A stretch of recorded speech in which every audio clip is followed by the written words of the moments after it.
Welcome, internet friends, to a special edition of Halloween Subscriber Storytime for your spooky endeavors this Hallows Eve, or really, whenever.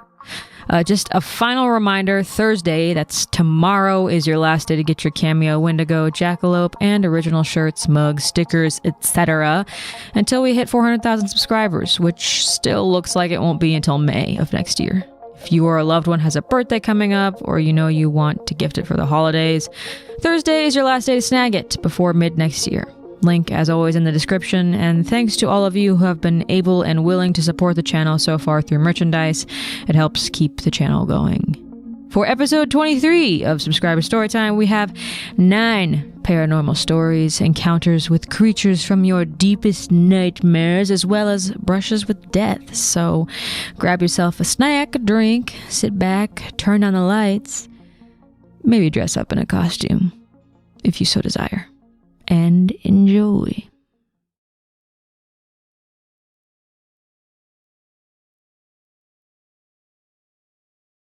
I've always had a fascination with the paranormal, even if my mind finds a way to rationalize any strangeness I may experience, which is almost never. But recently, something odd began happening, and I've yet to be able to explain it away. I live in a 5-bedroom house. Me, my mom, brother, uncle, and his wife moved here 7 years ago and are the first owners. It was newly built after a hurricane devastated our city. 2 years ago, when my uncle moved out of the second biggest room in the house, I decided to move into it. Except the first 3 nights, I suffered horrible nightmares. I always wake without any memory of dreaming, but these nightmares left me shaking and sweating, the anxiety turning my stomach past sunrise. I stayed in my old room for a week before giving the nightmare room another chance. Ever since, I've had peaceful nights. Since my brother moved out 4 months ago, my mom, my 2 dogs, and I are the only ones who remain in this big, echoing house. A month after he left, I was sitting in the living room Skyping with my friend Melina, with Nina, my golden retriever, and Coco, my shih tzu, fast asleep next to me on the floor. Coco suddenly jerked awake, her ears perked, eyes trained unblinkingly at my back door. Confused, I peered outside through the glass door, but saw only darkness. It was 9 and the sun had set a while ago. I started telling Melina about my dog's odd behavior when Coco began to growl. Melina and I both went silent. I watched transfixed as she prowled to the back door, her attention never wavering as her growls grew louder. Then, to my horror, she backed away from the door, uncharacteristically vicious with her snarls, her gaze shifting as if witnessing an invisible figure enter the house. Then, quite suddenly, she stopped growling and returned to Nina's side, who was trembling, something I hadn't realized until then. My heart pounding, I told Melina what just happened. She teased me for getting spooked, and I laughed along. I think we both knew the incident wasn't normal and definitely wasn't good. The following 3 months were relatively quiet and uneventful, until recently. 2 weeks ago, around midnight, as I settled in for bed, I was suddenly overwhelmed with the sensation of being watched. This wasn't the tiny prickle you feel at the back of your neck when someone is staring at you in class or in public. It was a full body shudder, with every nerve standing painfully at attention, muscles tensed and skin covered in goose flesh. It felt purely instinctual. My blanket, usually a source of comfort, lacked its protective warmth. This feeling persisted for 10 agonizing seconds. In that time, I recalled those horrible nightmares and the strange event with my dog. The sensation worsened. Then, quite suddenly, as it had appeared, the feeling vanished. I exhaled, my muscles trembling as I gradually relaxed. An hour passed before I could sleep. Every night that week, after I turned off the lights, I stared at the ceiling, tense, wondering if that presence would return. And every night, when it didn't, sleep came sooner and easier. By the end of the week, I had nearly forgotten the experience. The next night, the scratching began. It started off low and nearly imperceptible, a figment of my imagination, until it wasn't. It's just my body shifting on the mattress, I told myself, breath held and body still. When it persisted, I told myself it was the fan making the noise. But after turning it off, the scratching became louder since the white noise was no longer there to drown it out. As the minutes passed, the scratching became insistent and unpredictable. The volume, duration, and pattern was different every time it scraped against the bottom of my mattress. It was an hour before it stopped, and another 30 minutes before I could relax enough to fall asleep. In the morning, I checked under my bed. There was, of course, nothing there. Each night, the scratching became worse.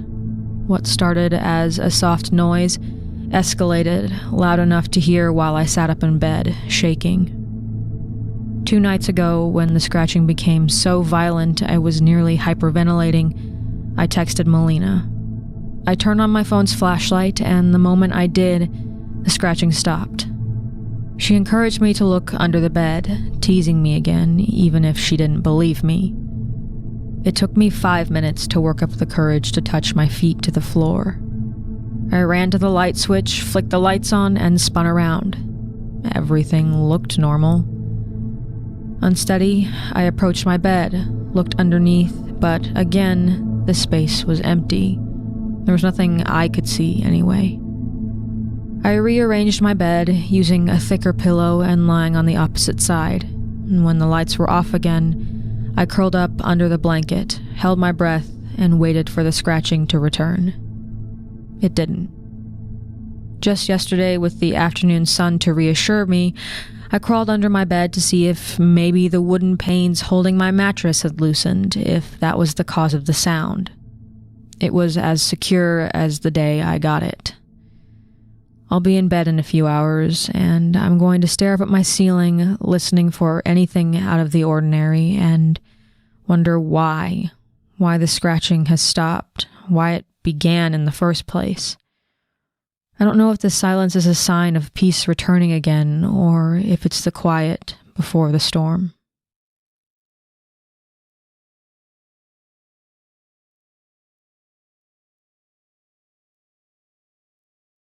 I never met the woman until she died. Her smile, plastered on the missing persons billboard in town, always struck me as warm and kind, and from all accounts, she was. I wish I could say the same of her grandchildren. The search for Miss McGregor lasted an exhaustive length of time, and police had few leads. Miss McGregor lived across the street from where I waited every morning for the bus stop. She had 2 homes on her property. One she rented to a man named James. After she vanished and James burned his rented home to the ground, everyone was suspicious he had something to do with her going missing. That's all I knew of her case at the time. I'm not much of a gossiper, and the more my mother talked about our missing neighbor, the less I wanted to hear. I went to school with Miss McGregor's grandchildren, and I always dreaded waiting with them at the bus stop. In most situations, I'm the quiet girl, allowing the noise of others to fill the soundscape. Unfortunately, being quiet has also made me a target. As far back as I can remember, I knew there was more to reality than what our immediate senses perceive. As a child, I loved the dreams or moments of seeing I received, especially when I saw what I'd be getting for Christmas, or knowing something bad was going to happen to my little brother so I could protect him.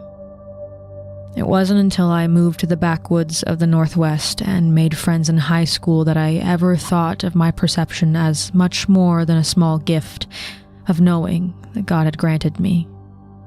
My friends and I were the outcasts of the outcasts and were perfectly happy to be. These friends helped me discover the darkness of the universe and taught me to speak with the dead using Ouija boards. We didn't take anything too seriously, but I was curious enough that I noted my gift started to evolve into something I could use for others. I called it the memory game, something I came up with on my own, and we often played it at slumber parties. My friends and I would sit on the floor and close our eyes, concentrating silently. Then I asked one of my friends for a strong memory to secretly focus on, and I would immediately feel familiar with her memory, able to describe it in complete detail. For me, experiencing her memory was like feeling around my bedroom in the dark, grazing my hands across the walls or nightstand, feeling for the light switch. My surroundings feel familiar, and I hardly need the light anyway. One warm afternoon, 2 of my friends came to my house, and we decided to sit under my favorite tree in the clearing of my backyard and play the memory game. Kim sat in front of me and Katie to my right, waiting for her turn. "You're in a basement," I say, focusing on the memory I'm receiving. No," Kim replied. This was strange. I'd never been wrong before. I focused and tried again. "Well, you're somewhere dark." "No, you're way off," Kim laughed. "Dude, Katie, is this your memory?" I joked. But on the inside, I started to feel quite anxious from what I was sensing. The memory was of a dark space, feeling frightened and anxious. I swear it's a basement or some cellar or something. Suddenly, I had a flash of a staircase, which unsettled me. I'd never seen anything visual while playing the game. I opened my eyes and tried to focus on the present moment, to shed myself of the memory. The anxiety grew when the feeling continued, like I was stuck in the memory, even though I could see the concern on Kim's face and Katie's stunned expression. Then my upper body suddenly thrust forward once and again, along with the feeling of ascending a set of stairs. I say to my friends, "I feel like someone's pushing me up the stairs." I stood up and walked into the sunlit clearing, Katie and Kim close behind, the sensation of being pushed guiding me until I came to a stop. Then the memory suddenly changed. "I'm in a forest," I said. I saw trees and shrubbery surrounding me. Where was I? Whose memory was this? I felt like I was spinning, getting brief glimpses of reality and the memory I was being pulled into. And then a visceral jab. There was no pain, but a numb sensation of being stabbed. Everything went quiet. A word, stabbed, then a name. McGregor, like a siren in my head. He stabbed her. I can feel the blood pull out of me. Nauseous, I grabbed my stomach and looked to my friends. Katie's started to cry. McGregor. My mind continues to blare the name. Then the memory sends me the sensation of falling heavily. I fell down. I can see his boots next to my face. Brown work boots stepped and turned sideways inches away. He's leaving. He left her to die. Immense sadness buckled my knees as I felt her despair and abandonment. Then it was over.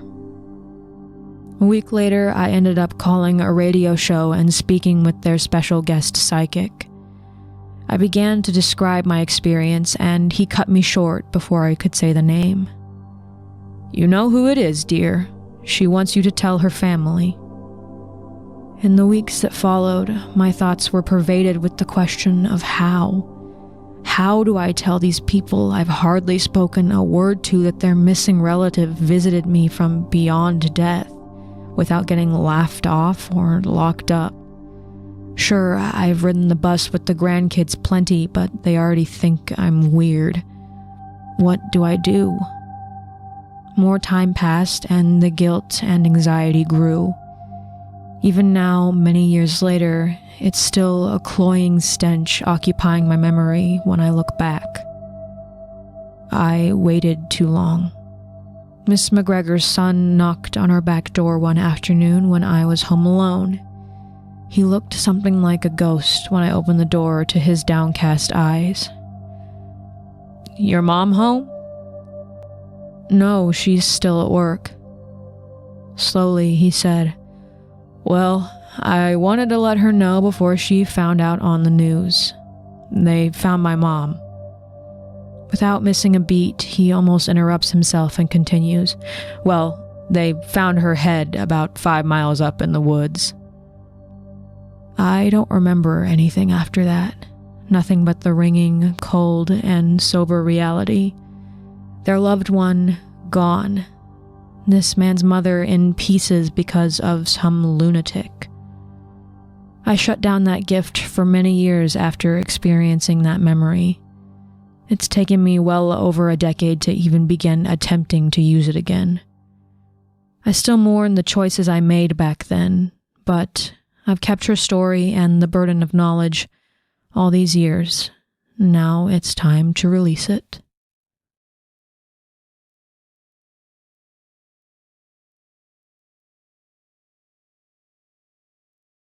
My name is Stephanie, and I'm an 18-year-old cancer patient. I was born drastically underweight and nearly 2 months premature with a severe genetic immunodeficiency.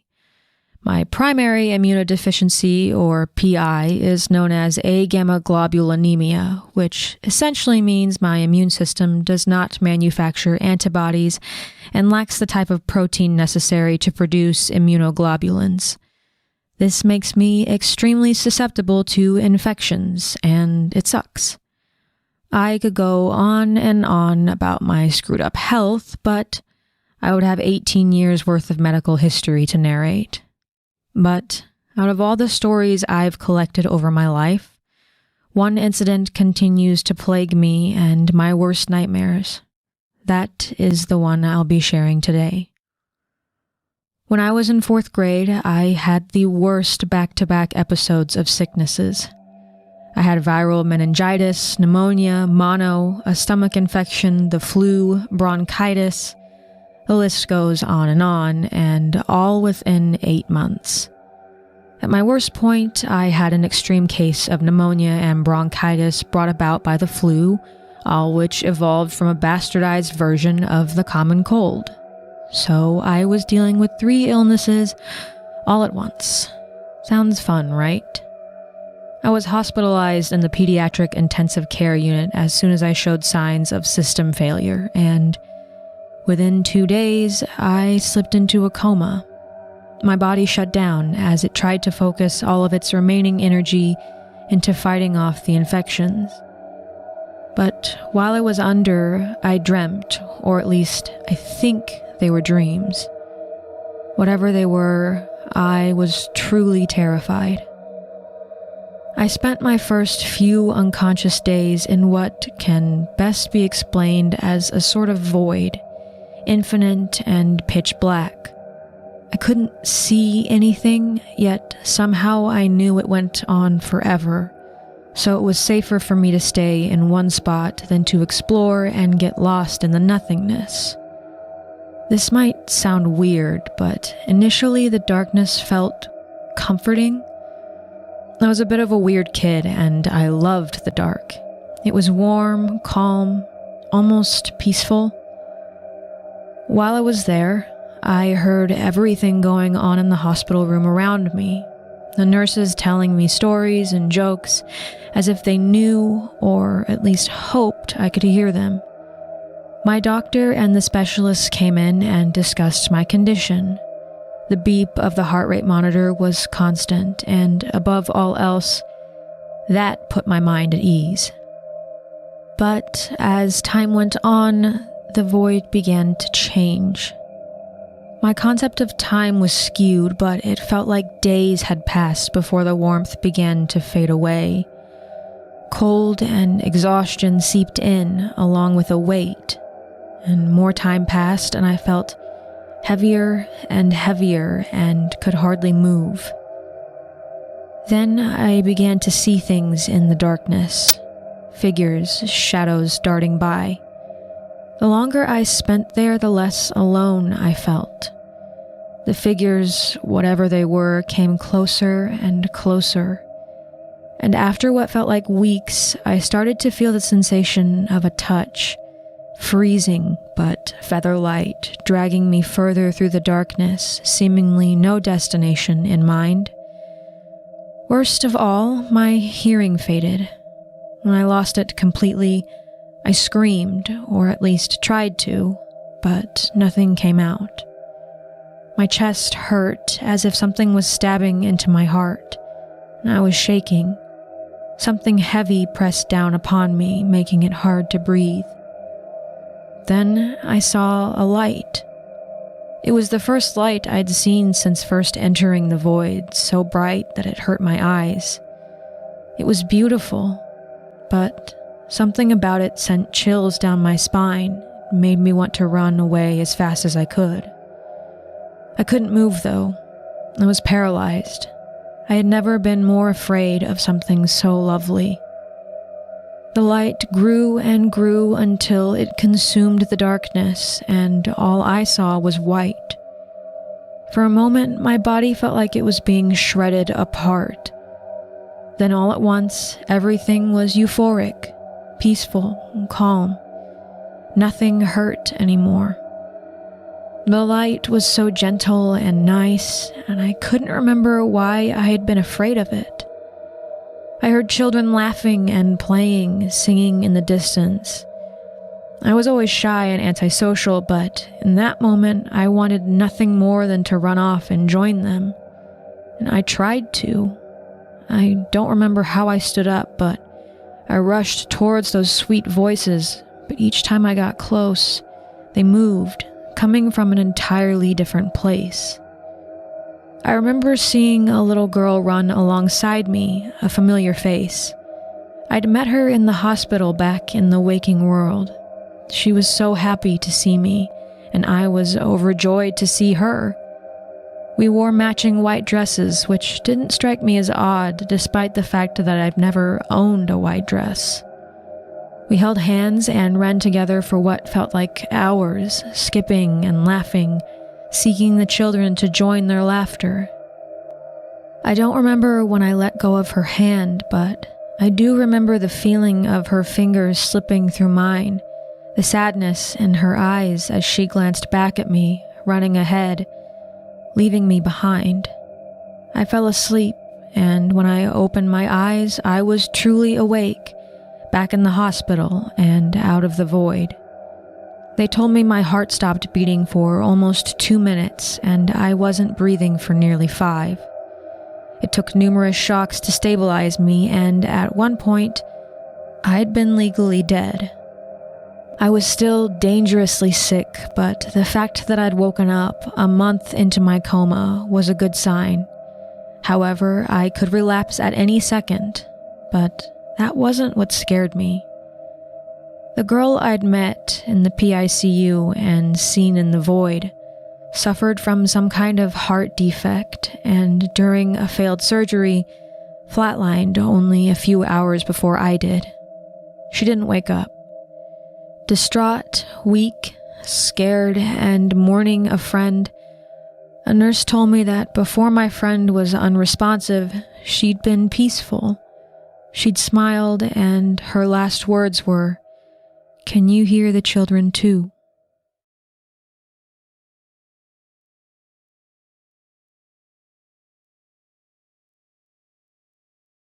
Around the time I was 9, my mom worked at an indoor sports and children's play center. She'd been there many times, but it suddenly shut down under new management. The building always had its oddities, the sounds of bumps, crashes, and footsteps where there shouldn't be. But the place was old. Maybe it was just the wind against the roof or the old pipes. However, I always had a sense of a cold and dangerous presence nearby, and most everyone who entered the building felt the same. I have countless stories of strange occurrences there, but one incident stands out. When I was younger, I tricked my friends into thinking there were ghosts and spirits with us. Part of me believed that I was just joking, but beneath the facade, I was fearful of what we might actually come across. A room at the rear of the building previously used for small tournaments had been neglected over the years, so it became a gathering place for us kids. My friends and I often ran into it, trying desperately to show off and prove our bravery, yet we never entered the room alone. The haunting vibe it gave off made it seem impossible. Despite it being nearly empty, visitors often claimed to hear the laughter and play of children from inside when no kids were around. Then the building shut down. New management had other plans for the property. In anger, the old management took all of the play equipment, stripping everything away but a couple of courts and sheer curtains in order to delay and cause havoc for the new owners. It seemed to work. A year later, no new developments had been made and the building sat abandoned. Once, a group of teenagers smashed the windows, broke in, and wrecked the old kitchen and bar, but besides this, no one stepped a foot inside. I was about 10 and my mom and aunt just shy of 40 when we all decided to pay the building a final visit before management blocked off the public pathway. It was home to many memories for us, but what happened completely caught us off guard. As we neared the building, we saw the front door was gone. In its place were planks of wood boarded against the entrance to stop people from getting inside. A small window in the old reception area was shattered. My aunt and mom decided trying to get inside was too risky, especially not knowing if it was even safe anymore. We resolved to look in through the smashed window instead. Peering inside, we saw the stairs leading to an old party room had been destroyed. The doors hanging off their hinges, the walls plastered in moody teenage graffiti. As we took in the dilapidated sight, the sudden, distant laughter of a child echoed through the halls, followed by the rustling of the old ball pit. Despite coming from far away, it was loud. I remember covering my ears. My mom, aunt, and I exchanged fearful looks, the shock setting in. We all knew the ball pit was empty. Old management took them all away. Standing there, paralyzed, the sound echoed through the halls again, a malicious laugh and the hiss of a ball pit. This time, we didn't freeze. Immediately, we rushed back to the car, not speaking a single word. Our silence and frantic steps confirmed that we'd all heard it, and none of us had an explanation. The sound was so distinct, one I heard every time I visited. It couldn't be explained away by the wind howling against the roof. No child had set foot inside the deserted building in over a year, and the ball pit was an empty hole in the ground, yet we had heard what we heard. And to this day, we still cannot explain what happened.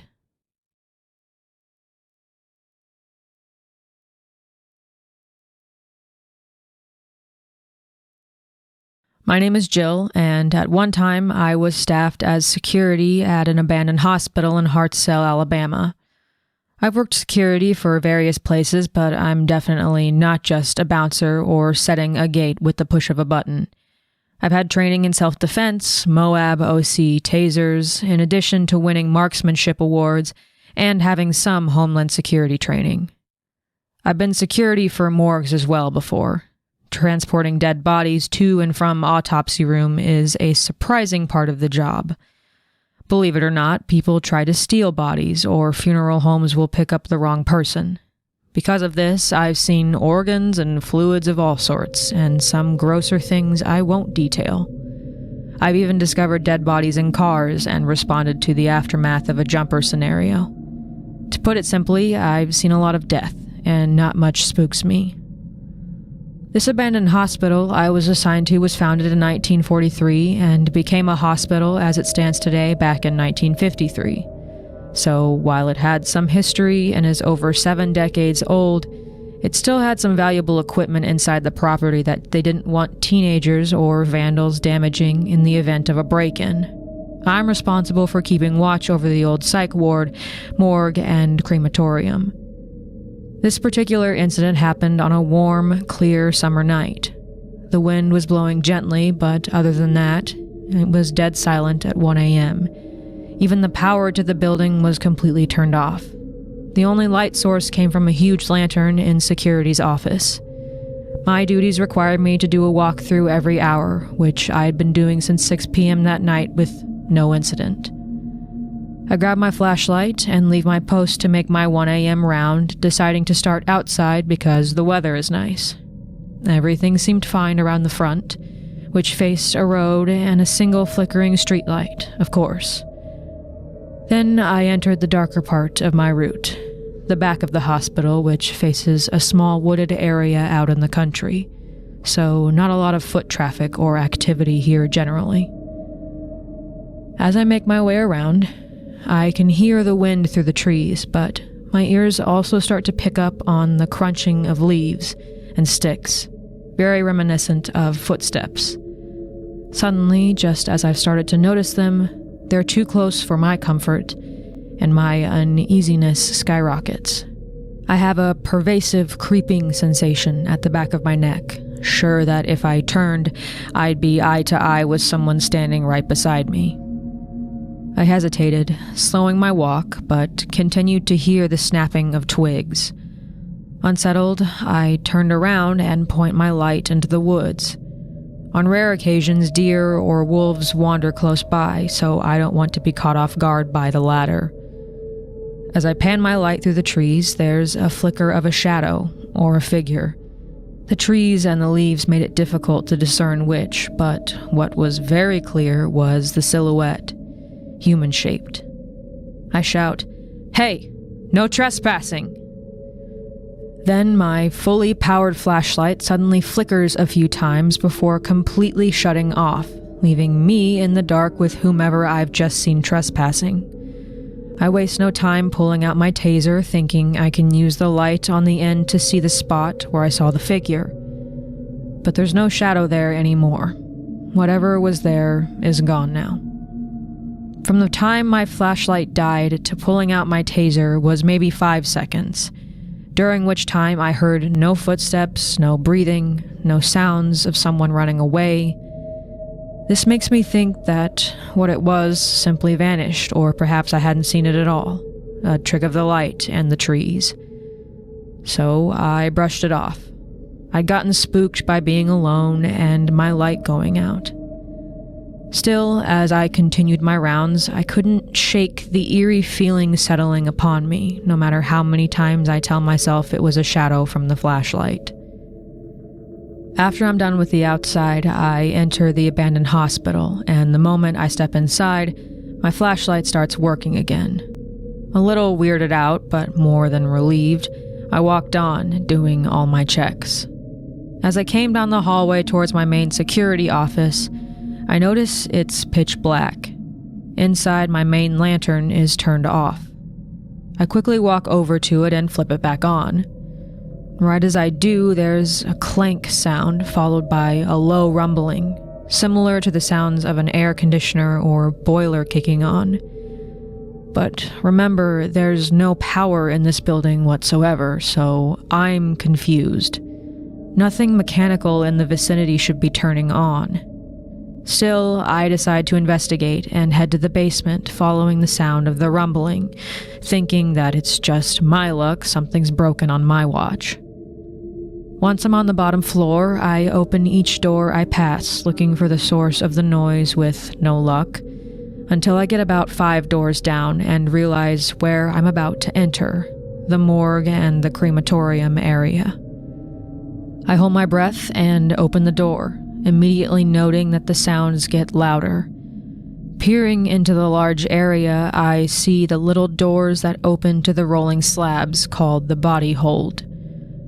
One of those doors is open, swaying slightly, and another nearby has the whole body tray completely rolled out.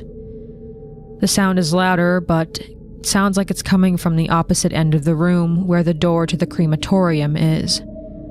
I begin making my way towards it, the hair on my arms standing up, the clanking getting louder the closer I get.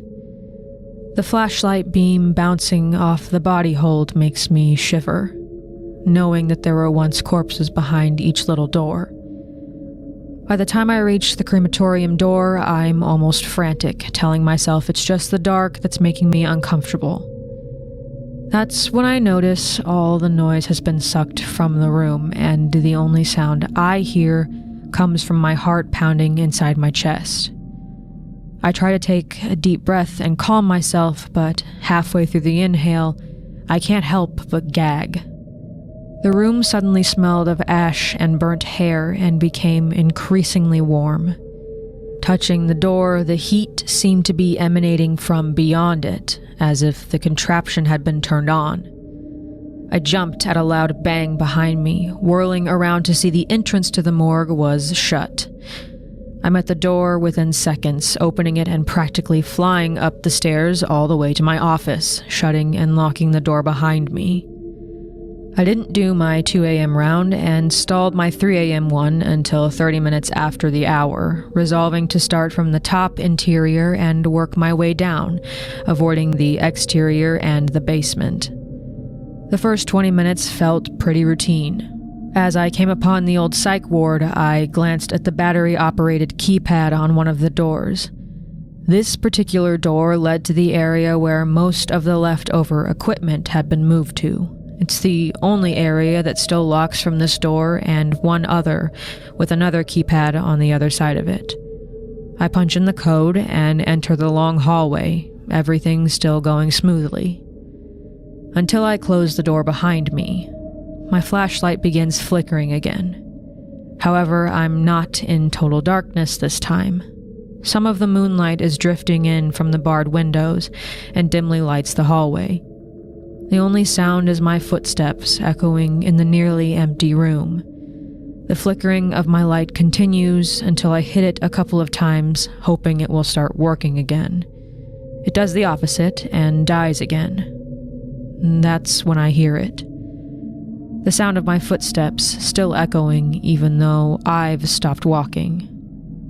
Fear creeps up my body and the sensation that something is behind me returns. But I refuse to let myself get carried away again. I take a deep breath, turn around, and pull out my taser. There, in a distant corner where the taser's light begins to wane, is a dark figure, crouching or hunching just outside of complete visibility. I can only make out the shape. "Hey, who's there?"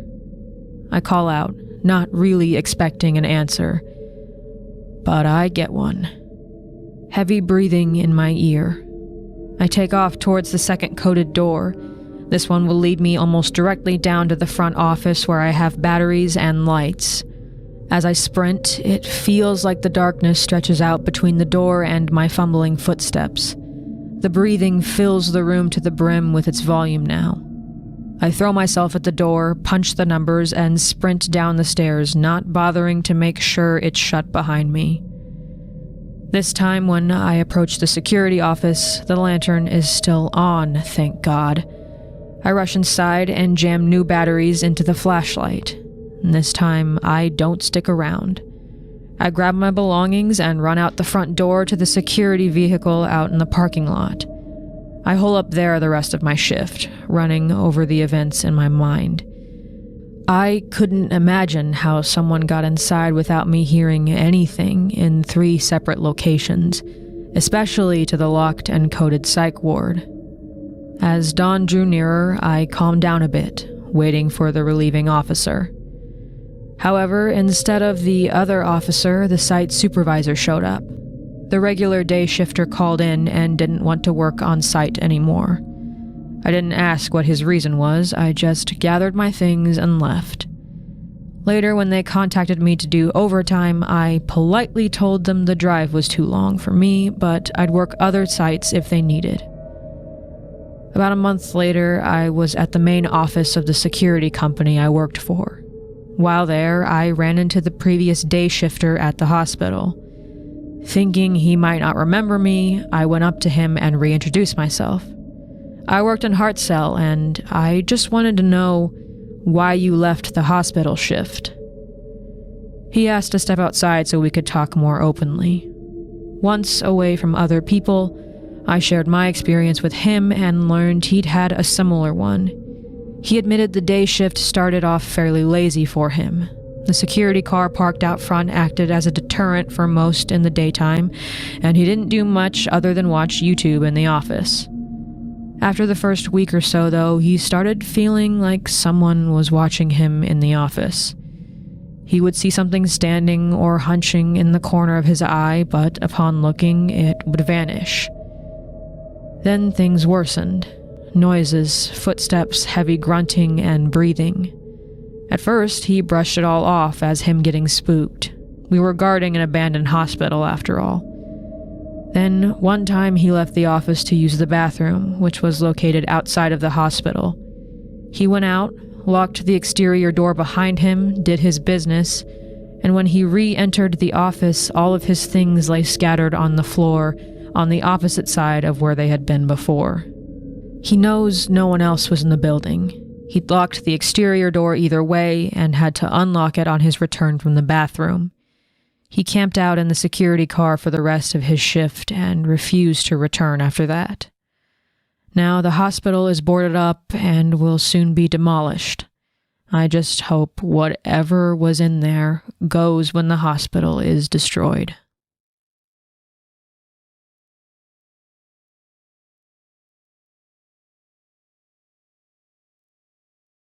Throughout my life, I've experienced things that I can't explain, and I'd like to tell you about some of the things I've encountered. I was born in June of 1997, what I like to call a genetic birthday. I share my birthday with my paternal grandmother, great-grandmother, great-great-grandmother. It keeps going back through the women in my dad's family for as long as is recorded, which, to be fair, is only several generations. Still, a little creepy, especially since I was an entire month early. My first paranormal experience happened when I was 4, when I saw the shadow man in the top hat. I was unusually restless and anxious and woke from a distressing dream. I looked out my window to see a pitch-black, tall male figure in our yard wearing a top hat looking up at my window. I shivered, feeling like I was being watched, though I couldn't be sure. Despite the streetlights, he seemed to have no features. I screamed and my dad came running in, but he didn't see the shadow man. Instead, he saw someone trying to break into our car. He called the police and stopped the burglary, but when I asked him if he saw the shadow man, he shook his head. He'd only seen the thief in baggy gray clothes, definitely not black. I thought maybe I had just imagined it at the time. The next experience happened when I was 10, when my family emigrated from the US to Australia. I was playing on the top bunk with my favorite teddy bear when I suddenly felt a surge of malice radiating from the bear, a physical sensation of electric hate shooting up my arms. The bear then turned its head towards me on its own, something it didn't even have the mechanism for. Terrified, I dropped it and ran to my mom, who put the bear downstairs in a box along with all of my other dolls, despite her protests. I stopped playing with toys that day. When I was 13, I saw the shadow man again. Once again, it happened just before some disturbance, which in this case was my dad's cancer diagnosis the next day. I was sleeping in the study. It was my dad's space, and since he was in the hospital, it gave me some comfort. I woke up in the middle of the night, freezing, and when I looked up at the closed door, I saw him again, tall, indistinguishable features wearing a top hat. Too frightened to scream, I covered my head with my blanket and eventually fell asleep. From age 16 to 18, I had recurring nightmares and accompanying sleep paralysis with hallucinations of the old hag, a hideous woman with long, matted hair who crawled up the foot of my bed to my chest and strangled me with her bony fingers. As I woke, I swore I could still smell her breath. There were always bruises on my throat the next day. Every night she came, I had a similar series of nightmares where I was driving down a highway with my boyfriend at the time, surrounded by forests on either side. He told me he didn't love me and whispered all of my worst insecurities into my ear, telling me they were all true. Only when I looked over at him through tears, in the passenger seat was the hag. Other nights, I dreamt my mother would call my name while she and I were doing laundry outside together. Only when I looked up, my mother was standing on the porch several feet away. The doppelganger of my mother standing next to me gazed down with leering eyes and a creeping smile when I realized she was a fake. On those nights, I felt cursed, despite knowing sleep paralysis is a common, scientifically explainable phenomenon. What terrifies me even now is that my hallucination of the old hag has been shared by many others. Finally, the most recent unexplainable phenomenon, which happened about a month ago, at age 20, is what I like to call the night reality warped. I was on a late night drive and discussing the paranormal with one of my closest friends, Grace.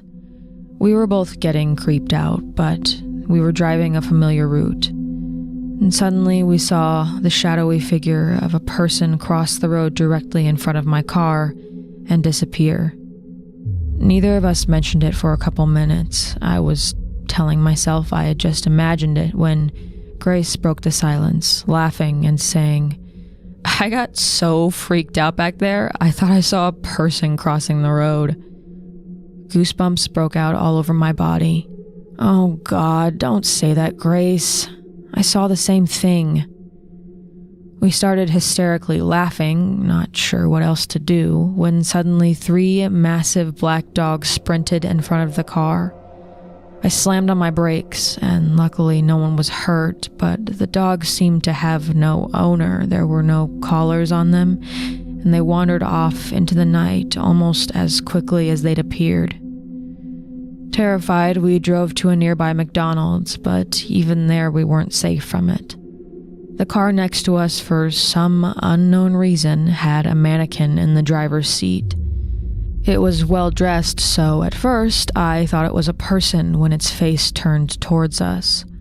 Only when I took a closer look did I realize what it was. Further horrified, we ran into the McDonald's and stayed inside until we calmed down. When we finally left, the car was gone and the night felt safe and normal again. I don't really believe in ghosts, but I do believe in parallel dimensions and that there is much more to life than we currently understand. Maybe death is just another plane of existence. All I know is that I never, ever want to encounter anything like this again.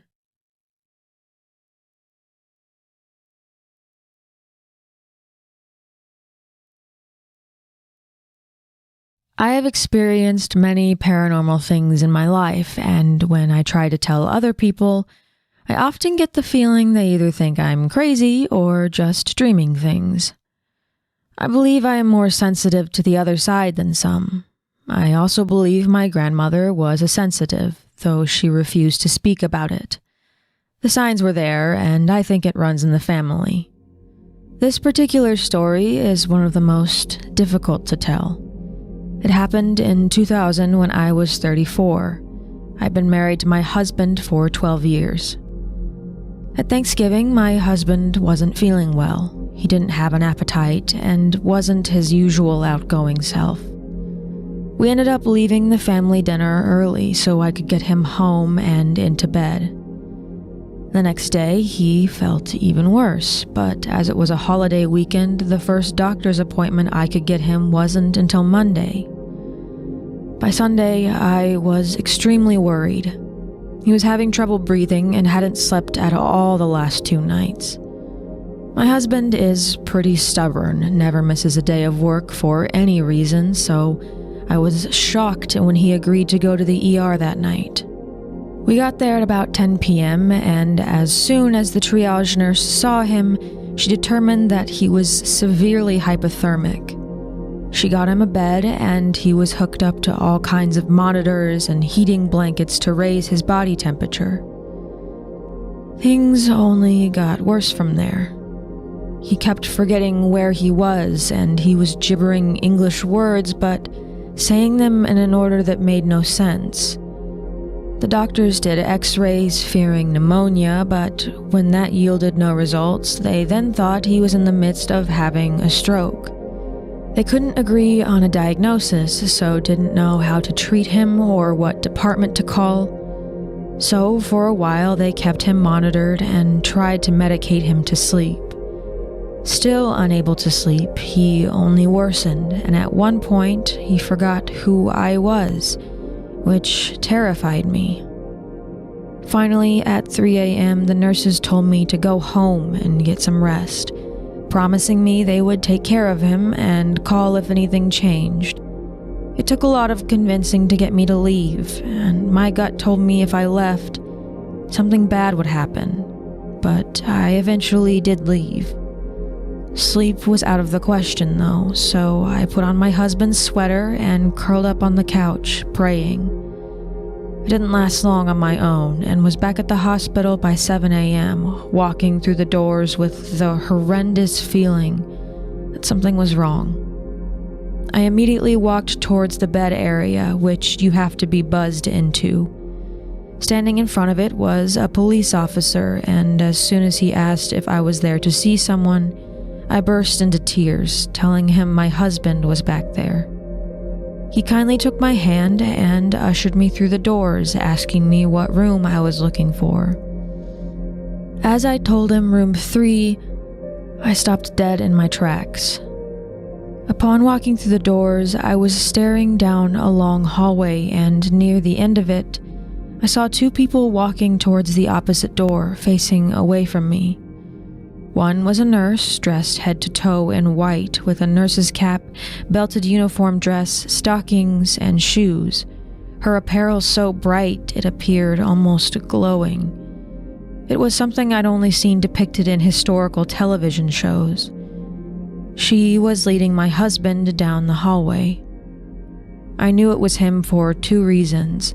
The partially atrophied muscles in both his calves make him look slightly bow-legged, and he was wearing his special leather jacket, one of the first gifts I'd gotten him when we were still in our dating stage.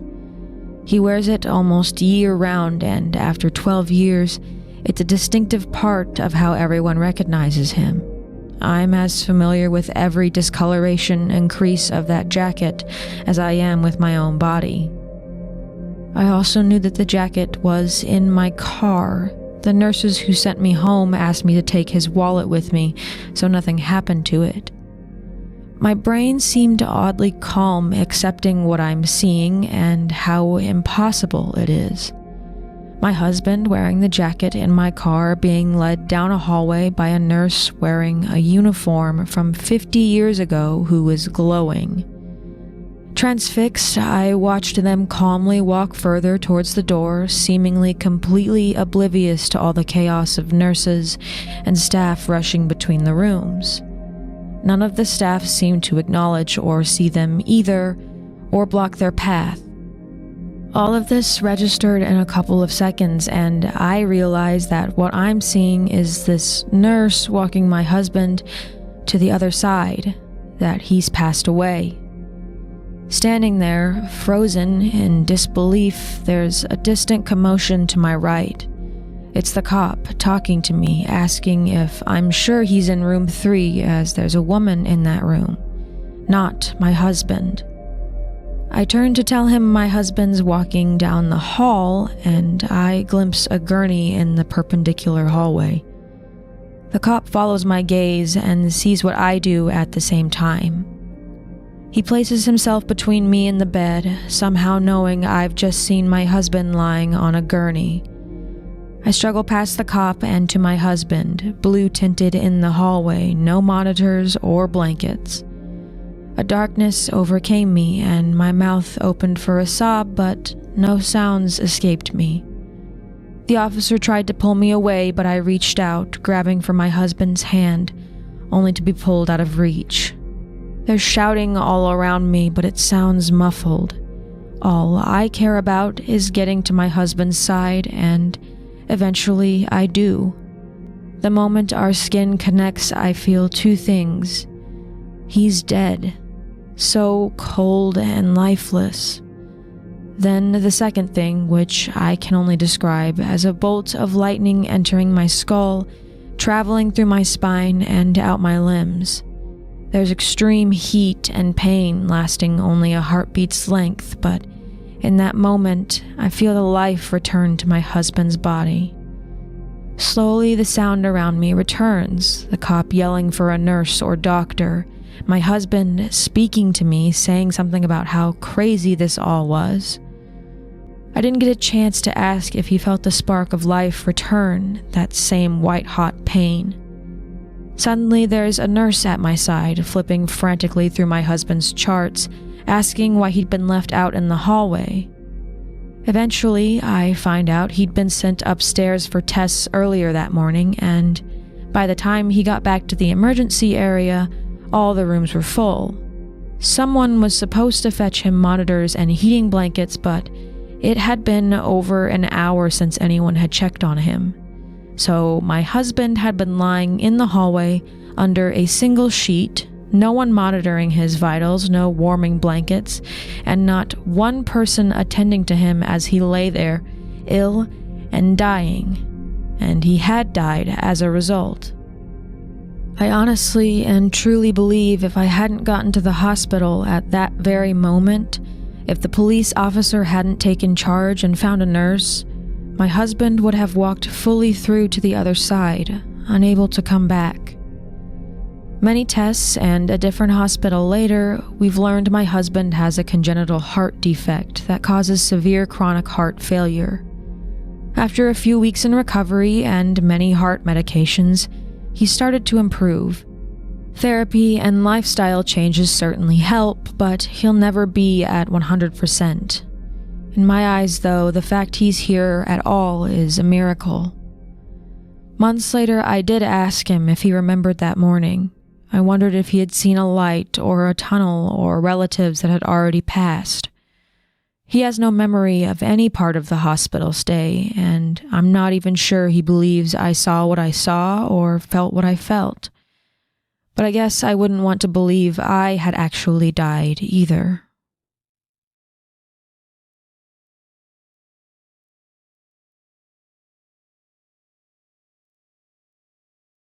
This happened to me when I was 16. I'm 20 now and my skin crawls every time I remember it. I live in southeastern Europe where the restless spirits of the dead, known as strigoi, are believed to haunt crossroads, hills, cemeteries, and loved ones at night. There's one special night called St. Andrew's Night where it's said the gateway to the spirit realm is ajar and that we have to protect ourselves spiritually and constructively. We place garlic cloves around the house, especially above the doors and windows to keep the ghouls away. I now wish I would have taken into account these stories my grandpa used to scare me with back in my childhood. I will never forget that 30th of November.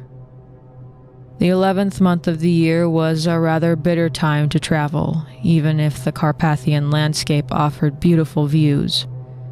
From the never-ending chain of mountains covered by untouched patches of forest to a sunken town beneath an artificial lake used to produce electricity for most of the region, the narrow villages along the main roads and lonely cottages on high peaks served as a backdrop to our family car getting further and further away from civilization. A few twists and turns later, and my dad parked the car in a meadow. At the far end of the space, a dirt road crawled uphill, too rough a terrain for most standard-sized vehicles. Just in front of the path stood my grandfather, his eyes pleased at our arrival. After our greetings, we trudged on after him, trying not to ruin our clothes on the fresh mud. The path climbed straight into my grandfather's orchard, spread across the steep angle of the hill. Behind it, we came to a wooden cabin held up by numerous pillars to keep it at a comfortable angle on the mountainside. So many years before, I tried to deduce the logic of my grandfather's house placement, but this year I was thinking about my having to watch over my sister, 7 years younger than me, over the course of our entire vacation. We walked inside to the modern interior, something my parents helped with a few years back. There's a modern widescreen TV, glass coffee tables, and shell-shaped seats gathered around it. Stepping through the threshold, I passed my grandmother's picture on a small shrine, forever lit by a small plastic candle, as long as the batteries last anyway. She was a joyful woman, as evidenced by the smile in her photo, but she could also be very persuasive. I was about 10 when she left one summer evening to meet with some of her old friends, just for a chat, but she never arrived at the meeting point. The locals found her the next day, lifeless in a ditch on the opposite side of the path she usually took. But we weren't really concerned with details, though. Only how she'd died. A heart attack, nothing really out of the ordinary. That night, after a few cups of coffee, my parents decided it was time to leave for their honeymoon, their third or fourth at this point. However, I had my plans set elsewhere. My grandfather's village is rather small. Everyone knows everyone, and traditions are still very much alive in the community. One of those traditions involved celebrating the dead by lighting candles at their graveyards and handing out cups of treats to children buzzing around the cemetery. It was a more rural version of Halloween, you could say.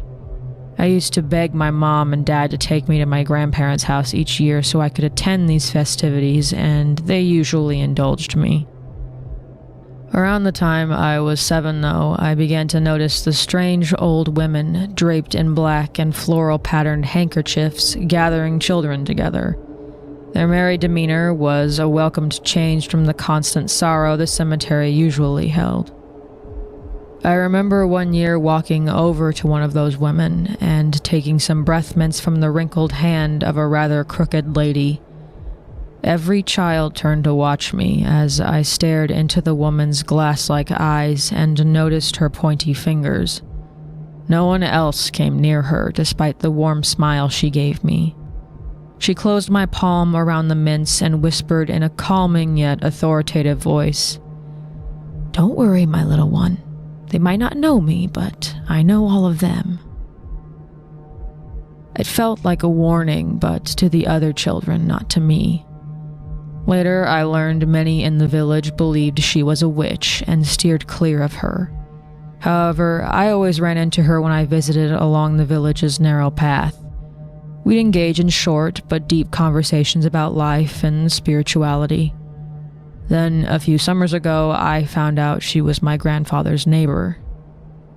I left my family to their devices and stepped outside, taking the path beneath the cabin to the old woman's home. I'd been walking about 20 minutes or so when I came to a beaten-down wood home at the end of the road. The fence was torn and rotten, but inside everything else seemed full of life. Almost as if the woman sensed I was coming, she welcomed me from the front steps as soon as I approached the gate. At her feet, I could see the myriad of cats she'd collected over the years. About 2 hours later, I concluded my visit with the old woman and headed back to my grandfather's home just as the sun was setting. As I entered the orchard, I could already hear my sister screaming from the inside, indicating she'd gotten bored in my absence. We have dinner at the table, and afterwards my sister busies herself with cartoons, and my grandfather and I slip outside to enjoy a cigarette together. We bask in one another's company, telling stories and catching up. Sometime later, he stood and said he had to spread garlic cloves for St. Andrew's night. I didn't follow him inside, opting instead for some peaceful alone time to smoke. I regret not going inside for what happened next. As I leaned against the banister and the moon crawled behind the clouds, the shapes in the distance faded, and an eerie howl of wind came up the orchard, carrying within it the howls of the village dogs. The world felt as though it was drifting off into sleep until I saw movement in the corner of my eye. Slowly, I turned my head and witnessed a nightmare of a sight. A creature approached the house on 4 limbs, its skin covered in burnt patches. As it came to a halt at the front porch, I saw it had a dog-like snout. Fixing me with its eyes, dread washed over me as I saw that they were human eyes. I realized I was frozen, not in fear, but I was physically unable to move, and my cigarette dropped to the ground. Recalling a trick the old woman taught me, I drew a cross in my mouth with my tongue and said a short prayer. Something seemed to work as I felt control of my limbs return to me. Only the dog-like figure was gone. In its place was something more horrifying. A skeletal-like woman in a velvety white dress stained with dirt and dried blood. As her hand drew a cigarette to her 2 rows of rotten teeth, my eyes saw the hollow and black spaces where hers should have been.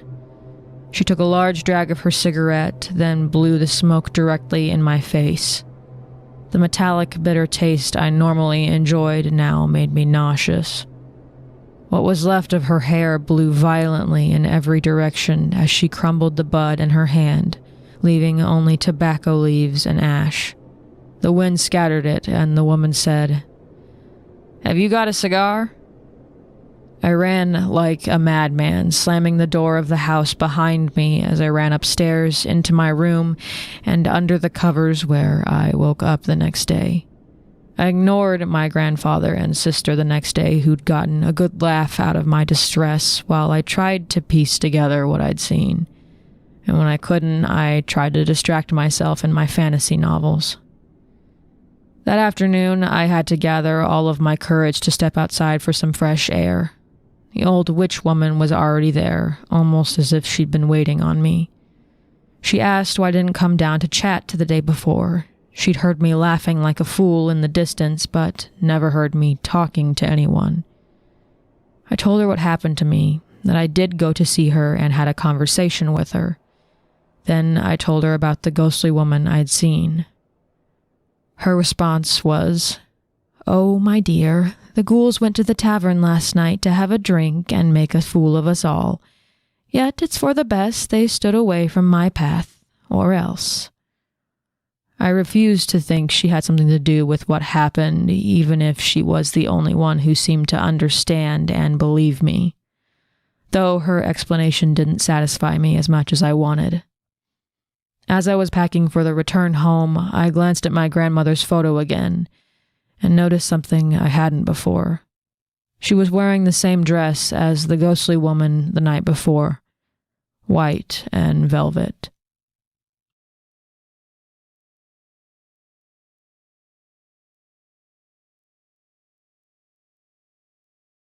This is the story of an old man named Dusty and his family who survived a tornado only they encountered. I've looked for other accounts, and there are no other reports of this storm, but I still believe. He was 63 years old when I met him working at the University of Tulsa.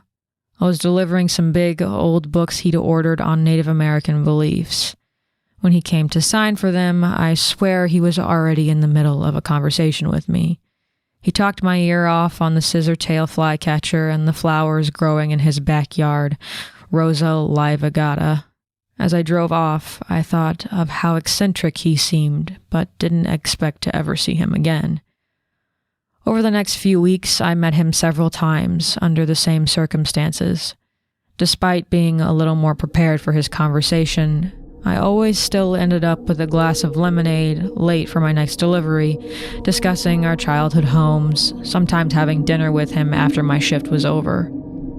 It occurred to me that Dusty was a lonely man, and that I was the only person he really had. Some days he seemed happy being alone, and some days he thanked me a dozen times for eating dinner with him. I was lonely too. I'm still mourning his death. One night, Dusty just stopped breathing in his sleep. I thought I was the only one who cared, honestly, but at his funeral, I saw 3 men in the same age range as him. Similar looking, but rougher, as if they didn't live as healthily as the old man I knew. I awkwardly shuffled over to them after they put him in the ground. When I first tried to speak, nothing came out but a pitiful gasp of air. "Were you his brothers?" I asked on my second attempt. The oldest-looking, Casey, nodded. "Hank's our cousin, but he's a brother." Tom, the youngest, explained about the most shut-off-looking man, Hank, through red eyes. Hank simply stood, looking at the sky as it slowly grew grayer and grayer. "You're not how I pictured you when he mentioned you. Barely got to talk to him, though," Casey said, putting his hand on my shoulder, getting caught in his throat. His hand fell. Suddenly his weight was shifted onto me, and I joined him in a hug. Hank came over, putting his hand on Casey's shoulder. "Let's get a drink, bud." He looked over to Tom for his opinion. Tom sniffed, nodding. "Let's go to the cellar dweller." Dusty didn't drink, and by then, neither did I. Dusty didn't drink, and by then, neither did I, but they didn't know that, and I didn't want to tell them. I didn't want to take a chance at telling them something they may not have known about their lost loved one. When we got there, we talked about Dusty and how we knew him. They'd all grown up together, but grew apart slowly after a hunting trip in 1970, and even more so after the deaths of their parents. Dusty had talked about his relatives a little, but not this fateful hunting trip. They were barely out of high school the summer of 1970, except Tom, who was still in junior high.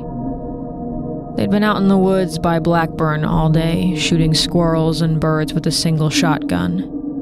Then the clouds slowly rolled in, the sky darkening to a blackish green. The wind shook the trees. Only Dusty saw all the signs and put it together, calling for the group to get home before the tornado formed. He was twice as smart than every one of us combined, and we all knew it. He was always the one that was gonna be something, Casey said.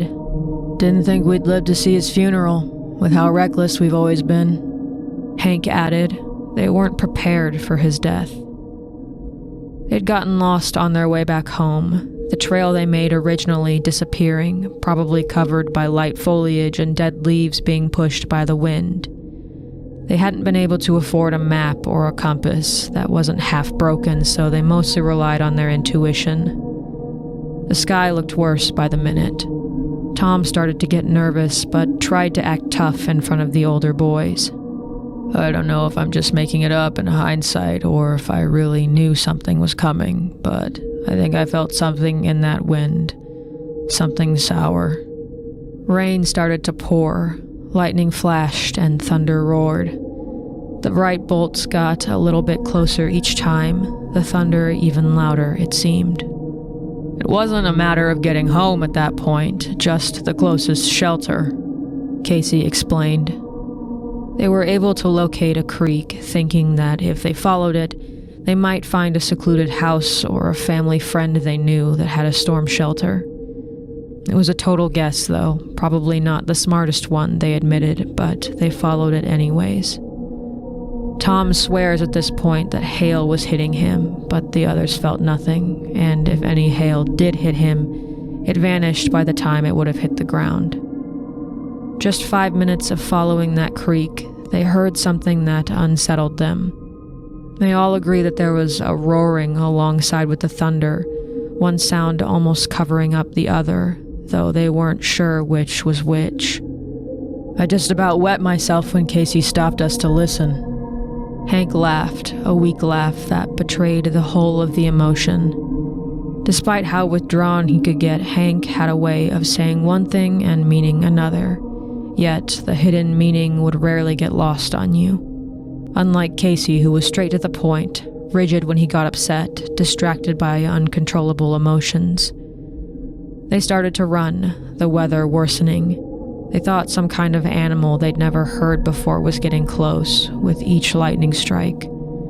Weaker branches broke off of the trees, smacking their faces, thorns scratching at their ankles and tripping them in their haste. Tom described the sky, entirely green, practically glowing.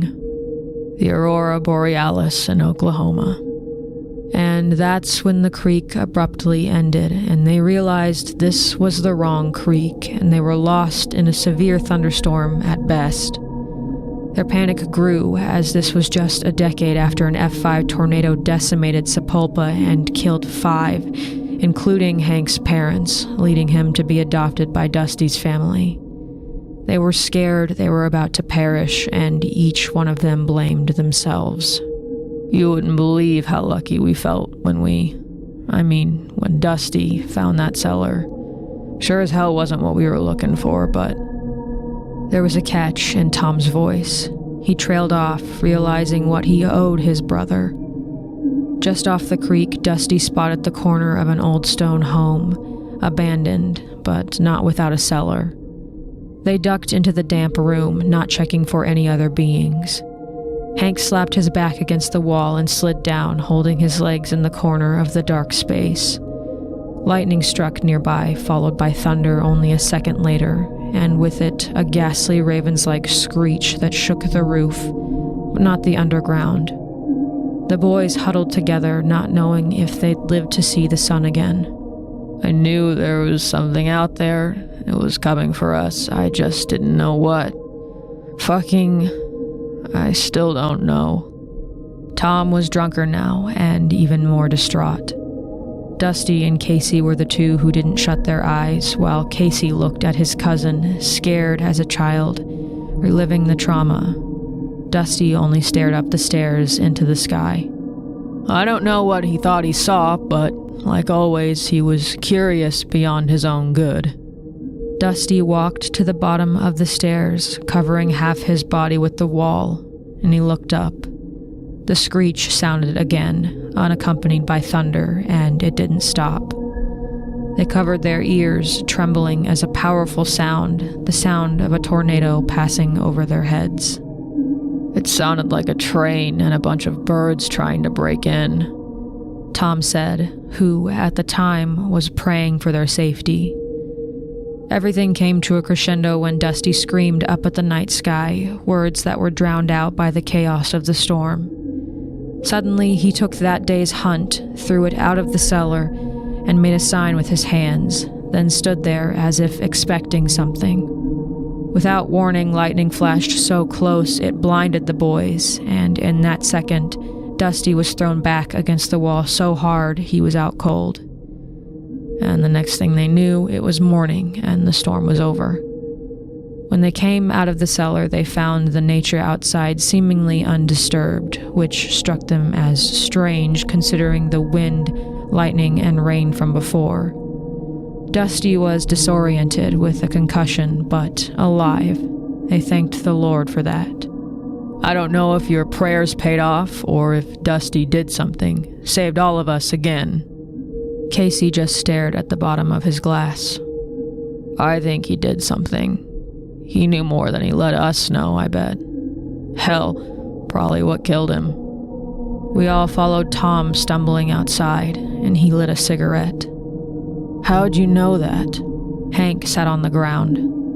He never told anyone, but he got a nasty scar after that. Not just any old scar, a perfect-looking symbol. He made me swear to keep it a secret when I saw it by accident. You're kidding, that's got nothing to do with him. Casey trailed off, but we knew what he meant. Hank looked like he might vomit. It's got everything to do with it. Dusty got himself cursed for our dumbasses. You can't tell me different. If he hadn't faced that storm, we'd all be dead. Some time went by, and we all stood or sat in silence, bonding over our mutual loss. It was then that a question came to me, one I was hesitant to ask. What did he say at the storm? I didn't look at anyone in particular when I asked, just stared out. I don't know. I think we walked into something we didn't understand, even him. But he knew enough. Casey explained. and in mourning we were silent again. We stuck to the sidewalk for 30 minutes as rain quietly began to patter, and the wind drifted by, whispering each of our names. We all heard it. I know we did, but it seems there was an unspoken, solemn agreement between us to ignore its prophecies. It said my name last.